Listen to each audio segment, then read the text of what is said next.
नमस्कार मंडळी. पिसारावर मायबाप प्रेक्षकांचे खूप खूप स्वागत.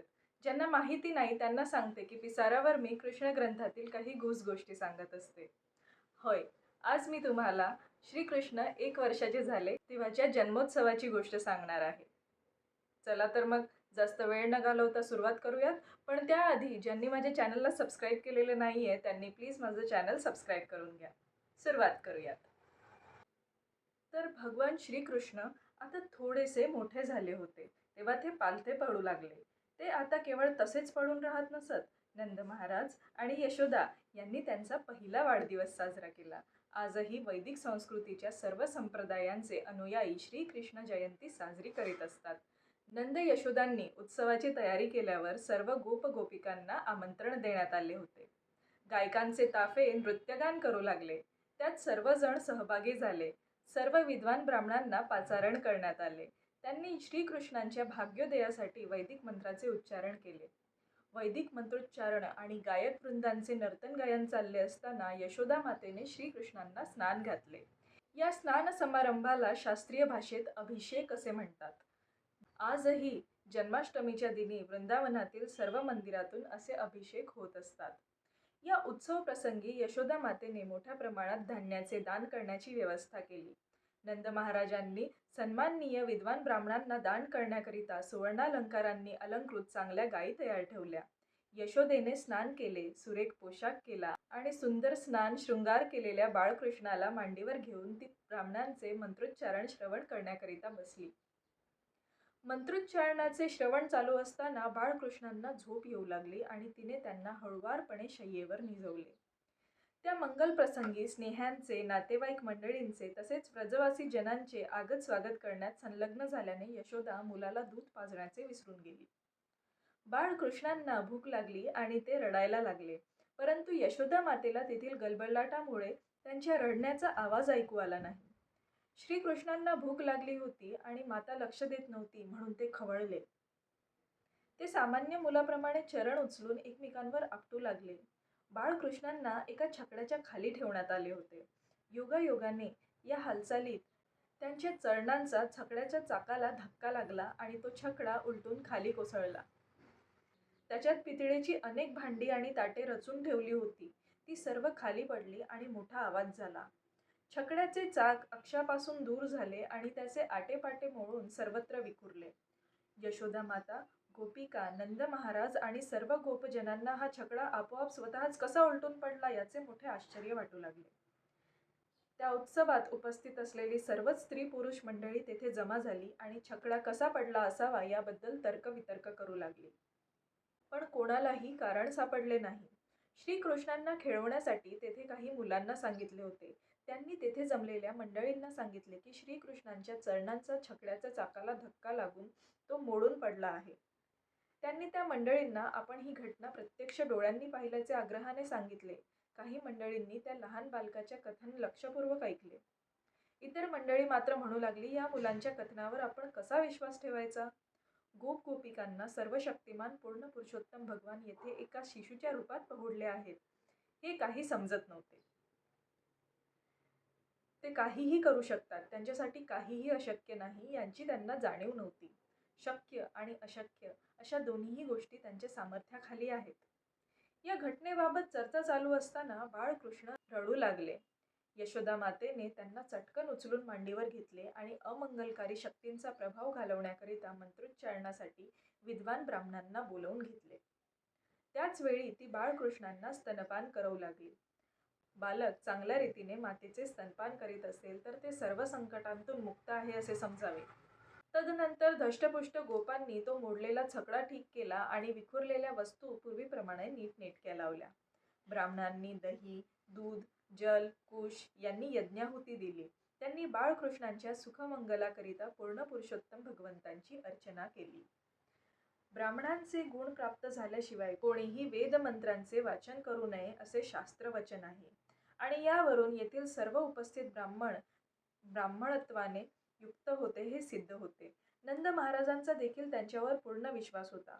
म्हणून वैदिक मंत्रोच्चार कडून धर्मकर्म संपन्न करण्याकरिता त्यांना नियुक्त करण्यात आले होते. वेगवेगळ्या हेतूंसाठी वेगवेगळ्या यज्ञकर्मांच्या आज्ञा आहेत, परंतु मंत्रांचे उच्चारण मात्र गुणवत्तापूर्ण ब्राह्मणांनीच करावयाचे असते.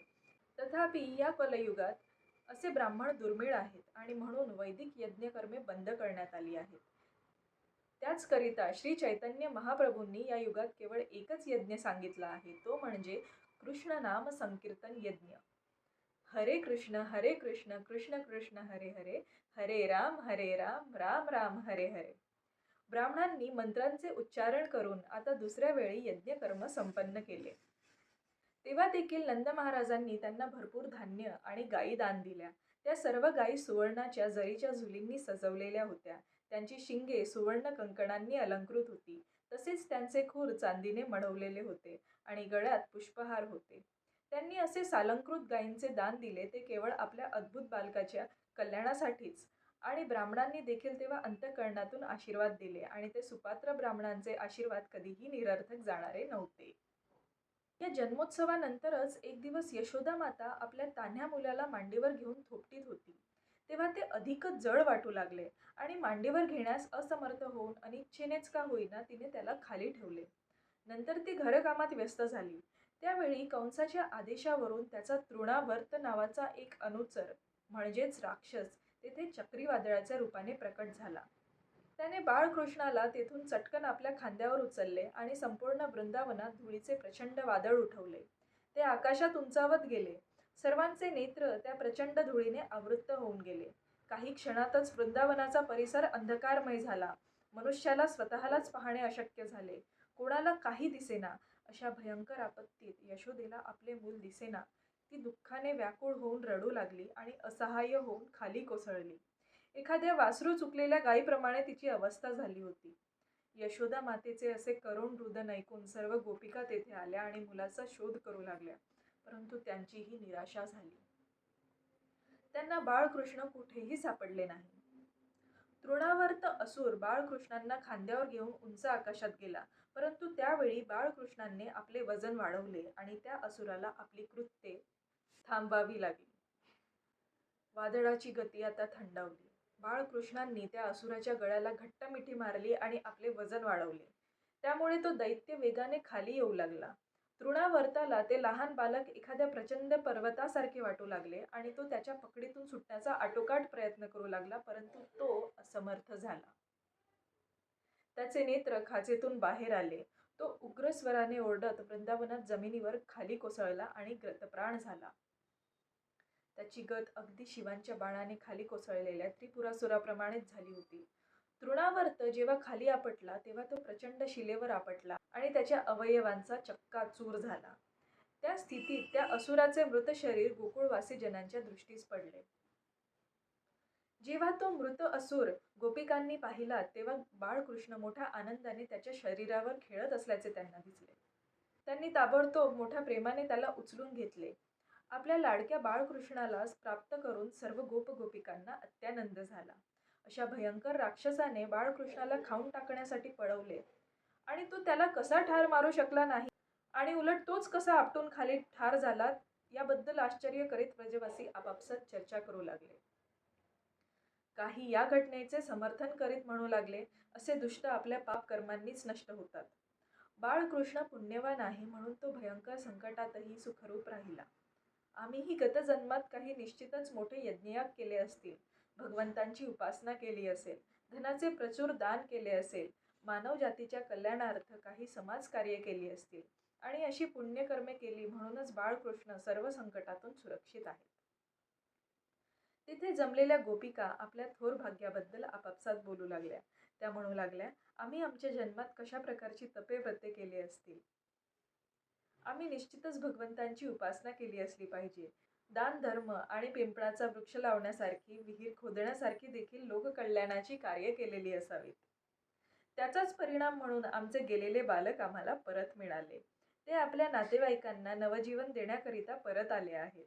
अशा आश्चर्यकारक घटनेचा अनुभव केल्यानंतर नंद महाराजांना वसुदेवांच्या शब्दांची वारंवार आठवण होऊ लागली. आता पुढे काय झाले?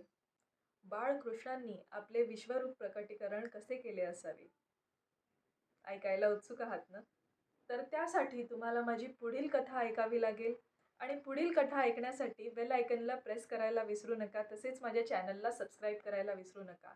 आणि हो, व्हिडिओ आवडल्यास लाईक देखील करा हा. तोवर मला आज्ञा द्या. कृष्णाची कृपा सदैव तुमच्यावर राहो.